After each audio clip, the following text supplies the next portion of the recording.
В Караганде мужчина попытался сбежать из тюрьмы, переодевшись в женскую одежду. А позаимствовал он ее у своей же супруги, которая пришла на семейное свидание. Однако беглеца удалось задержать. Нормально скажи.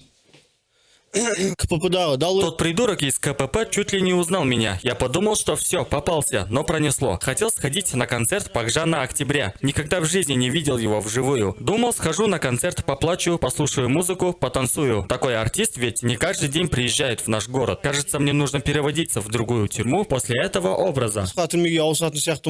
Был Харипулаев уже Этот Харипулаев уже задолбал. Недавно просился на концерт Богдана Октября, но, конечно, мы его не отпустили. Тогда он попросил хотя бы встретиться с женой, чтобы послушать музыку с ее телефона. Мол, очень хочется громко послушать музыку. Мы разрешили семейное свидание, а он, оказывается, накрасился, надел парик, переоделся в одежду жены и сбежал. Еле поймали его. Ну кто сбегает из тюрьмы ради концерта? Все ведь есть в Яндекс.Музыке. Любой артист, любой жанр, любая песня. Еще в конце года подводятся итоги. Там полная статистика, сколько времени слушал, какого артиста чаще всего, какой жанр нравится. Теперь скачаем ему Яндекс.Музыку. Надеемся, что после этого он больше не будет сбегать.